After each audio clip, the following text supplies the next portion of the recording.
Kisah ini berpusat pada seorang ibu muda bernama Jess, di mana dia menunjukkan perilaku psikologis yang sangat membingungkan sekaligus mencekam. Pada satu momen dia bisa tampil sebagai sosok ibu yang begitu hangat, memeluk putra semata wayangnya yang bernama Tommy dengan sangat erat dan penuh cinta, kasih yang mendalam. Tapi hanya dalam hitungan menit sifatnya bisa berubah drastis menjadi wanita temperamental yang menakutkan, membentak dan memarahi anaknya tanpa ampun hanya karena kesalahan kecil seperti menumpahkan cat minyak di lantai. Dan jika kita menilai dari sudut pandang psikologis sebagai sebuah teori sementara, sangat mungkin Jess mengidap gangguan bipolar atau masalah kesehatan mental lainnya yang membuatnya mengalami fluktuasi suasana hati yang ekstrim. Dari kebahagiaan yang meluap-luap menjadi kemarahan atau kesedihan yang mencekam dalam waktu yang sangat singkat. Just clean it off, shall I? I'm sick of telling you this, Tommy. Just make you think you've seen things that you haven't. Di tengah-tengah itu Jess terdiam sejenak ketika matanya melihat selembaran catatan yang tertempel di pintu kulkas. Catatan itu menyadarkannya bahwa hari ini dia memiliki jadwal untuk pergi berlibur bersama teman-temannya. Dengan cepat, Jess segera membawa anaknya masuk ke dalam mobil untuk bergegas menuju pelabuhan, dan setibanya di lokasi pertemuan, Jess disambut oleh sahabat dekatnya yang bernama Greg yang menunggu bersama keempat teman lainnya. Ada Sally, Donnie, Heather, dan Victor. Di sini mereka semua berencana untuk berlayar menikmati liburan di tengah lautan lepas menggunakan sebuah kapal pesiar kecil yang diberi nama Three Angel. So let's go sailing.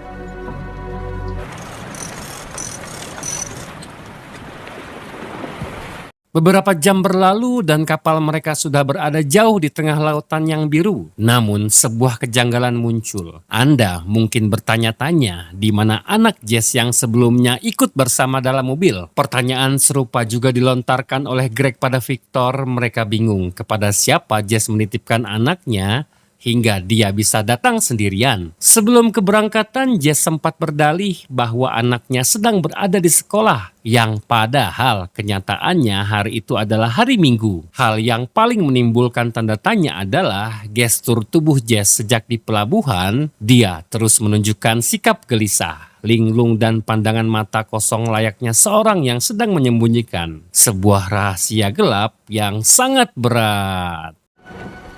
It's easy, right? You want to aim that way.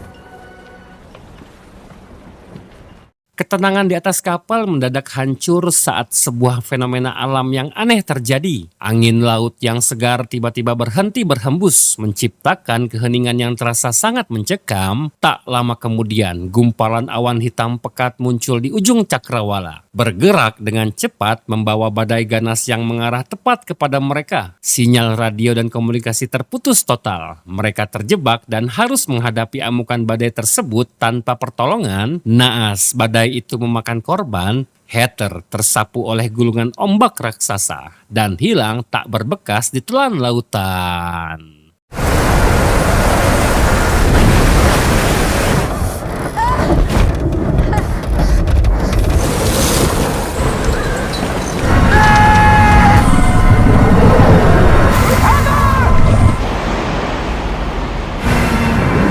Kini hanya tersisa 5 orang yang bertahan hidup. Sally dan Donnie merasa sangat bersalah karena sudah mengajak Heather. Beruntung mereka berhasil selamat dengan cara berpegangan pada lambung kapal yang sudah dalam posisi terbalik di tengah lautan yang kini kembali tenang. Tommy's at school, yeah? You alright? Di tengah keputusasaan itu, secercah harapan tiba-tiba muncul dalam bentuk sebuah kapal pesiar kuno yang sangat besar melaju mendekati mereka. Kelima korban selamat itu serentak berteriak meminta pertolongan sekuat tenaga. Teriakan mereka nampaknya didengar oleh sesosok misterius di atas dek kapal tersebut. Meskipun wajah orang itu sama sekali tidak terlihat jelas karena tertutup bayangan, namun dari mereka berlima hanya Jess yang merasakan firasat buruk dan kejanggalan yang mencekam mengenai kemunculan kapal besar itu. Jess, man. You okay? Mereka akhirnya berhasil naik ke atas dek dan mulai menyusuri lorong demi lorong kapal tersebut. Suasana mencekam mulai terasa karena tidak ada satupun manusia yang bisa mereka temukan di dalam sana. Kapal itu seperti kapal hantu yang terbengkalai saat berkeliling. Mereka menemukan sebuah lukisan dan informasi tentang identitas kapal tersebut yang bernama Aeolus. Dalam mitologi Yunani, Aeolus adalah nama dewa angin yang memiliki seorang putra bernama Sisyphus, di mana Sisyphus dikutuk oleh para dewa untuk terus-menerus mendorong bongkahan batu raksasa ke puncak bukit hanya untuk melihat batu itu menggelinding kembali ke bawah, dan ketika batu itu sudah berada di bawah, dia akan mengulangi mendorong batu itu sampai ke puncak lagi. Sebuah hukuman yang harus dia ulangi terus-menerus hingga hari kiamat tiba, sebuah metafora yang tanpa mereka sadari sangat berhubungan dengan nasib yang akan mereka hadapi ke depannya. The Aeolus. Ketegangan pun mulai meningkat ketika terdengar suara benda logam terjatuh. Awalnya mereka mengira itu adalah ulah Victor, namun setelah diperiksa benda itu ternyata adalah sebuah gantungan kunci. Hal yang sangat tidak masuk akal adalah bahwa itu merupakan kunci rumah dan kunci mobil milik Jess. Bagaimana mungkin kunci pribadi Jess bisa berada di atas kapal tak berpenghuni di tengah lautan ini? Saat mereka melanjutkan pencarian demi mencari jawaban, Jess secara tidak sengaja menangkap bayangan seseorang yang muncul dari balik dinding lorong. Victor yang penasaran segera berlari untuk mengejar sosok misterius tersebut. Wait! Hello? Ketika ditanya oleh yang lain mengenai bayangan itu, Jess dengan gugup menjawab bahwa dia tidak tahu karena dia tidak sempat melihat wajahnya sama sekali. Sally yang masih berharap temannya selamat berasumsi bahwa sosok itu mungkin saja Heather yang entah bagaimana berhasil selamat dan naik ke kapal itu lebih dulu. Berbekal harapan kosong tersebut, mereka akhirnya memutuskan untuk berpencar demi menyisir setiap sudut kapal. Jess dan Greg menjelajahi satu sisi kapal hingga mereka tiba di sebuah kamar penumpang. Di sana mereka menemukan sebuah pesan mengerikan yang tertulis di atas cermin, yang mana pesan itu meminta mereka untuk pergi ke ruangan teater. Jess sangat yakin dan gemetar karena menyadari tulisan itu dibuat menggunakan darah manusia. Greg berusaha bersikap rasional dan menyangkal hal itu untuk mencegah kepanikan. Namun reaksi Greg justru membuat Jess tersinggung dan marah. Jess memutuskan untuk pergi meninggalkan Greg sendirian di dalam kamar tersebut. Jess, I'm sorry. He's waiting outside school for his mother to pick him up. Di lain sisi kapal, Sally dan Donnie baru saja menemukan ceceran bercak darah di lantai, di mana mereka mengikuti jejak darah tersebut dan tanpa disengaja justru mengarahkan mereka tepat di ruang teater, sesuai dengan instruksi berdarah di cermin tadi. Honey, I don't think she's even on the ship. See any more blood? I don't think she's in here.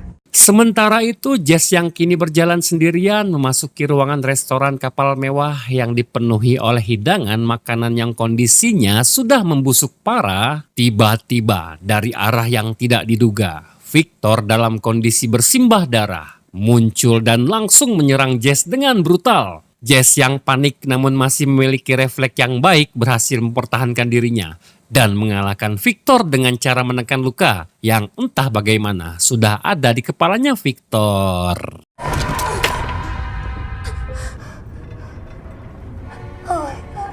Belum sempat Jess mencerna kejadian gila tersebut, suara tembakan senapan menggema dari arah ruang teater. Jess bergegas berlari ke sana untuk memeriksa. Dan alangkah hancur hatinya ketika dia menemukan Greg terkapar sekarat akibat luka tembak yang fatal. Sally dan Donnie yang sudah berada di sana lebih dulu terkejut melihat kedatangan Jess dan langsung menuduh serta menyalahkan Jess atas tragedi ini. Di tengah kebingungan itu, rentetan tembakan kembali terdengar dari balkon lantai atas. Kali ini, Sally dan Donnie tewas seketika ditembak oleh sosok orang misterius bertopeng yang berdiri di atas sana.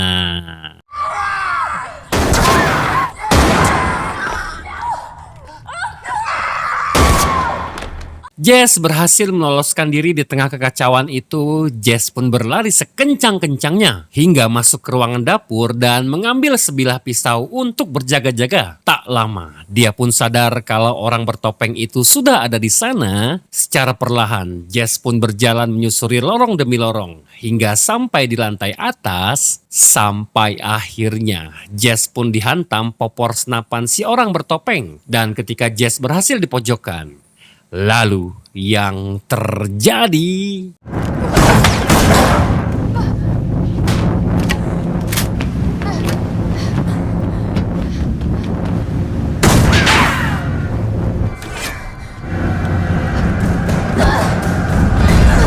Ketegangan pun mencapai titik puncak ketika Jess berhasil memojokkan si orang bertopeng di ujung geladak terbuka dengan menggunakan sebilah kapak sebagai senjata. Di momen inilah terjadi sebuah kejanggalan yang luar biasa. Si orang bertopeng sebelum terjatuh memberikan sebuah pernyataan yang mengguncang jiwa. Dia meminta Jess untuk menghabisi semua teman-temannya tanpa tersisa satupun karena menurutnya hanya dengan cara itulah Jess bisa kembali pulang dan bertemu dengan anaknya. You're the only way to get home. Kill them! Kill them! Jess yang mendengarnya pun dibuat sangat amat bingung dan belum sempat rasa syoknya mereda, dia melihat ke bawah ke arah laut dan melihat sebuah pemandangan yang sangat mustahil. Dirinya sendiri bersama teman-temannya yang lain baru saja tiba menggunakan kapal kecil yang terbalik, mengulangi persis seperti kejadian yang dia alami sebelumnya. Hello? We need some help down here.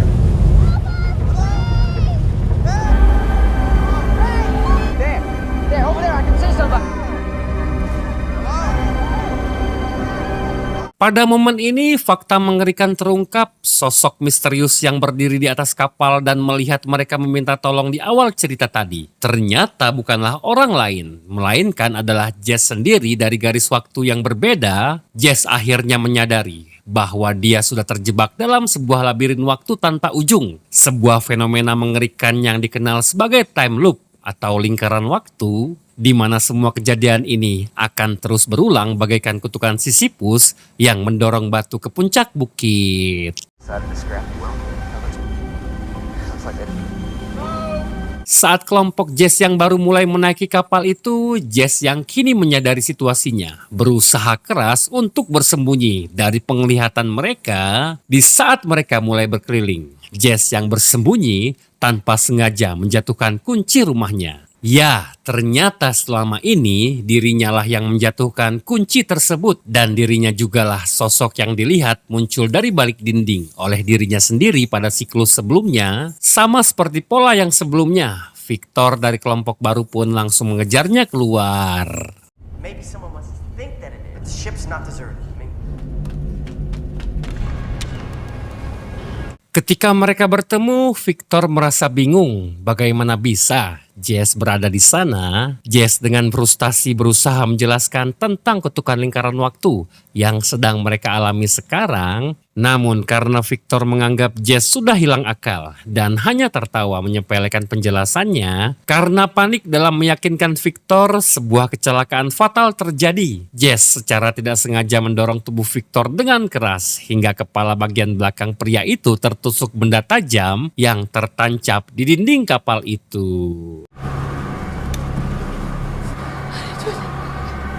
Jess yang semakin panik pun melarikan diri dan meninggalkan Victor begitu saja dalam pelariannya. Jess memasuki sebuah ruangan dan menemukan bukti kutukan yang lebih mengerikan, di mana di situ Jess menemukan tumpukan kalung yang sama persis dengan miliknya dalam jumlah yang sangat banyak, serta puluhan kertas berisi tulisan tangannya sendiri dari berbagai versi dirinya yang sudah melewati siklus ini berkali-kali di masa lalu. Dan untuk menghentikan semua kegilaan ini, Jess mengambil sepucuk senapan, berniat untuk membunuh versi dirinya yang baru datang agar mereka tidak perlu mengalami penyiksaan ini lebih jauh lagi. Fuck you.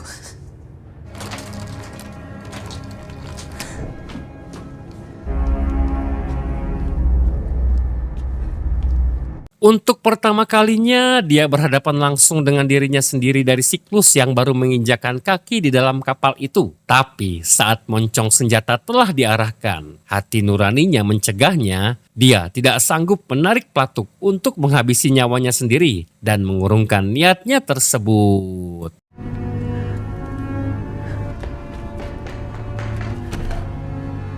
Tak lama kemudian suara tembakan kembali terdengar dari arah ruang teater menandakan pola waktu terus berjalan tanpa henti. Jess berlari ke sana dan tiba tepat pada waktunya saat Sally dan Donnie sedang menetapi Greg yang tengah sekarat. Kali ini Jess berhasil merubah alur cerita dengan menyelamatkan Sally dan Donnie dari serangan fatal sang pembunuh bertopeng misterius yang menembaki mereka dari lantai atas.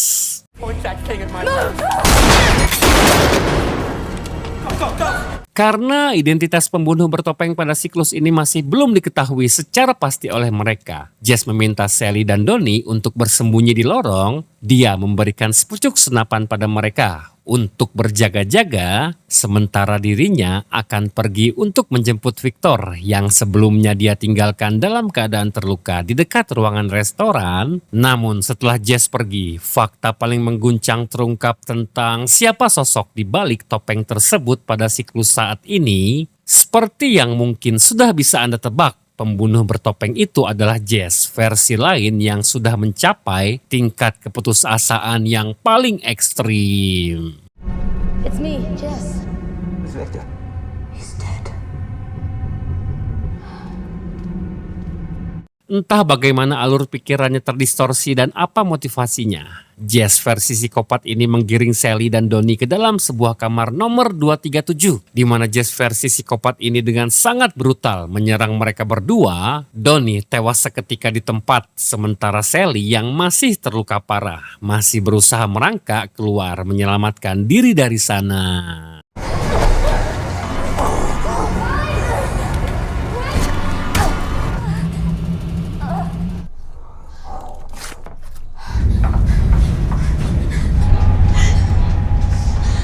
Sally yang tengah sekarat pun berusaha sekuat tenaga lari dari sana secara bersamaan. Jess versi normal mengejar Sally sampai akhirnya mereka pun tiba di sebuah geladak terbuka. Di mana Jess, Sally bahkan kita semua dibuat sangat amat terkejut ketika melihat ada banyak sekali jasad Sally yang sudah dalam keadaan membusuk di sana. Yang menandakan bahwa siklus lingkaran waktu ini sudah terjadi ratusan bahkan ribuan kali. Trust me, okay?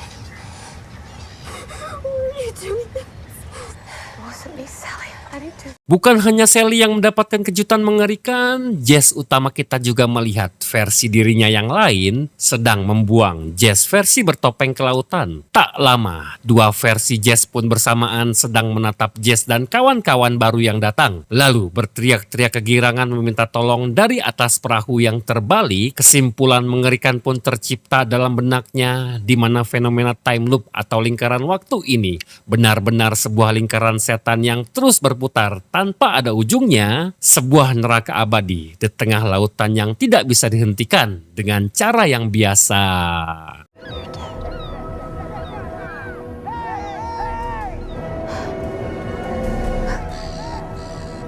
Pada momen ini, Jess sadar bahwa berbuat baik atau mengubah sedikit alur tidak akan pernah bisa menghentikan kutukan ini. Di mana pikiran Jess mulai mengarah pada solusi yang sangat gelap. Dia mengingat kata-kata Jess versi bertopeng yang dia jatuhkan sebelumnya. Muncullah sebuah ide brilian namun sangat mencekam. Satu-satunya cara untuk mereset semua ini dan bisa pulang kembali kepada anaknya di daratan adalah dengan menghabisi semua orang yang baru datang. Dia berasumsi jika tidak ada yang tersisa, maka lingkaran waktu akan terputus dan demi kasih sayang kepada anaknya, Jess memutuskan untuk berubah menjadi monster tersebut.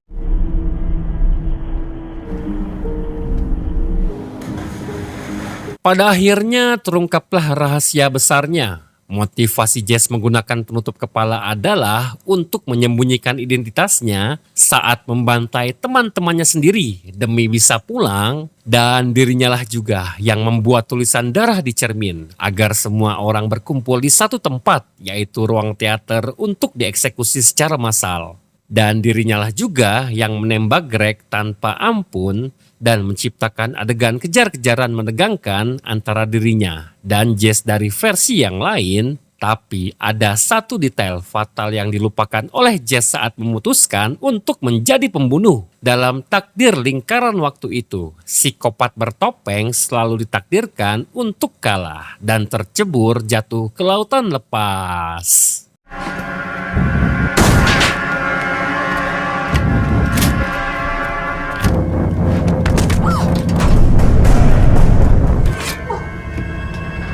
Hal itu benar-benar terjadi. Jess yang kini bertopeng diancam oleh Jess versi lain dengan sebilah kapak. Persis seperti adegan yang pernah kita lihat di awal. Dia sempat meminta dirinya sendiri untuk menghabisi semua orang karena yakin itulah satu-satunya cara untuk mengakhiri semua ini setelah terhantam kapak dan jatuh ke laut. Jess yang terombang-ambing akhirnya terdampar dan terbangun di pinggir pantai. Dengan cepat, Jess pun berlari pulang menuju ke rumahnya.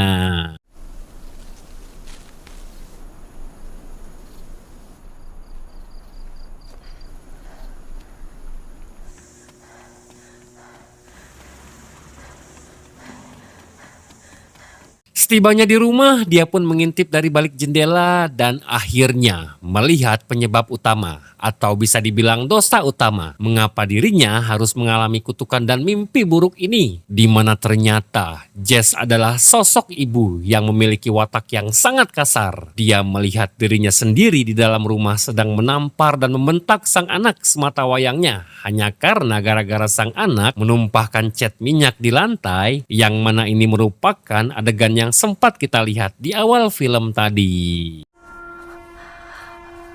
I ain't buying you any more toys. Sick of telling you this, Tommy. Jess yang dipenuhi oleh rasa muak, kesal, dan penyesalan yang mendalam terhadap sifat buruknya sendiri, Jess mengambil keputusan gila. Dia memutuskan untuk menghabisi dirinya sendiri versi ibu kasar tersebut menggunakan sebuah palu hingga tewas saat itu juga.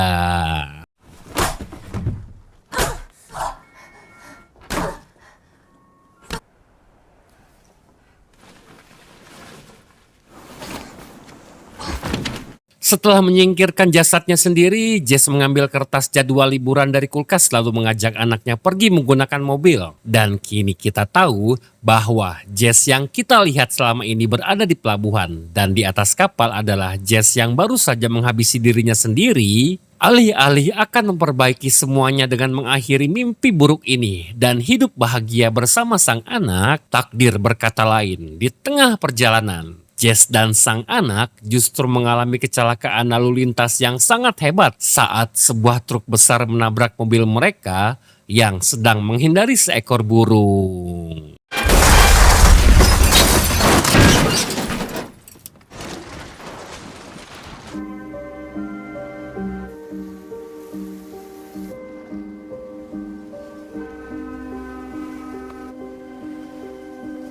Akibat kecelakaan itu, Tommy pun meninggal dunia meskipun Jess sama sekali tidak terluka, bahkan tidak lecet sedikit pun. Jess mengalami trauma berat yang membuatnya mengalami amnesia atau hilang ingatan sementara. Dalam kondisi linglung tersebut, otaknya hanya menyisakan satu tujuan dan ingatan kuat. Dia harus pergi ke pelabuhan untuk memenuhi jadwal liburan bersama teman-temannya. Tak lama, ada seorang supir taksi datang menghampirinya dan menawarkan tumpangan untuk pergi menuju ke pelabuhan. I'll leave the meter running.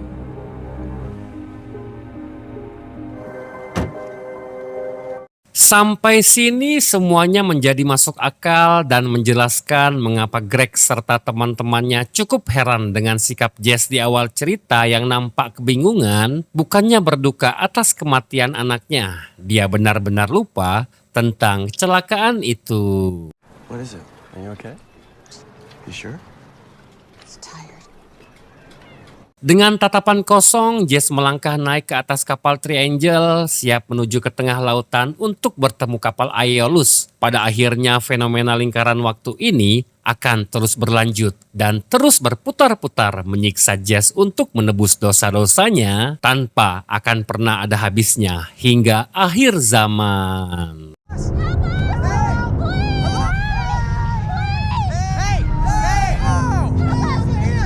Dan film pun selesai. Secara keseluruhan, film ini memang kita harus tonton beberapa kali, biar kita bisa paham. Menurut pengamatan aku dan dibantu oleh alien-alien preketek sahabatnya Donald Trump, aku ada sedikit teori. Kalau kalian teliti, film ini ada sedikit detail yang mengarahkan kita ke film The Shining dan film Dr. Sleep yang merupakan lanjutan dari film The Shining. Nomor rumah Jess adalah nomor 237 dan kamar di kapal tempat si Jess bikin tulisan pakai darah adalah kamar nomor 237. Di film The Shining, kamar paling keramat dan tempat pusatnya kutukan Hotel Overlook adalah di kamar 237. Dan di film Dr. Sleep, Danny si karakter utama kedua film itu mengakhiri kutukan dan memulai kutukan Hotel Overlook di dalam kamar nomor 237 itu. Mungkin ini mah ya. Sebenarnya di awal film ini kita sudah dikasih petunjuk bahwa awal mula masalah ini adalah rumah si Jess, yaitu ketika si Jess bersikap kasar terhadap anaknya. Dan waktu kecelakaan itu, sebenarnya Jess sudah meninggal dunia karena logikanya. Kalau memang si Jess ini masih hidup, kenapa orang-orang cuma ngerumunin jasadnya Tommy dan Jess versi kedua?